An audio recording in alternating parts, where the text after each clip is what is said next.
এই পৃথিবীতে টিকে থাকাটা অনেক কঠিন। এখানে নিজের একটি স্থান তৈরি করার জন্য অনেক লড়াই করতে হয়।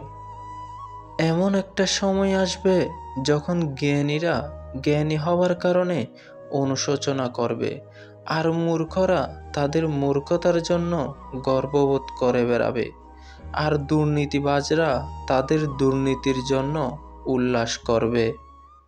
আগে মানুষ আবেগপ্রবণ ছিল, শুধু সম্পর্কটাই বুঝতো। তারপর মানুষ ব্যবহারিক হলো, সম্পর্কের মধ্যে সুবিধা খুঁজলো। এখন মানুষ পেশাদারি হয়েছে, সুবিধা খুঁজেই সম্পর্ক তৈরি করে এবং বজায় রাখে। অন্যের মাঝে নিজেকে খুঁজতে যেও না, নিজের চোখে কেবল নিজেকেই দেখো। নিজের চেয়ে নিজের ভালো বন্ধু আর কেউ হয় না। খুব পছন্দের মানুষও নানান কারণে মন থেকে উঠে যায়, এমনভাবে উঠে যায় মানুষটা পছন্দের ছিল এটা ভাবতেও বিরক্ত লাগে। বেশি আশা করলে পাওয়া যায় না। দেখবেন জীবনে খুব আগ্রহ নিয়ে আপনি যে জিনিসটা চাইবেন সেই জিনিসটা হারিয়ে যাবে সবার আগে। একটা নির্দিষ্ট বয়সের পর জীবনে শখ বলে কিছু থাকে না, তাকে শুধু ধৈর্য আর পরিস্থিতির সাথে নিজেকে মানিয়ে নেওয়া। সব সময় মেনে নেওয়া আর মানিয়ে নেওয়ার চাইতে কিছু কিছু সময় চুপ হয়ে একাকিত্ব বরণ করে নেওয়াই শ্রেয়।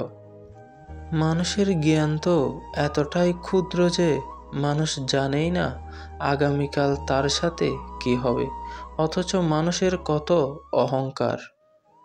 যে সম্পর্ক মিথ্যা দিয়ে শুরু হয় সেই সম্পর্ক ভালো থাকার প্রয়াস থাকে, শুধু ভালোবাসাই নয়।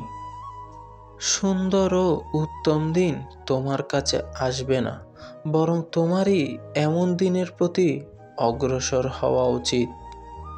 ব্যবহারের প্রতি যত্নবান হন, কারণ আপনার মৃত্যুর পর আপনার ব্যবহারটাকেই মনে রাখা হবে।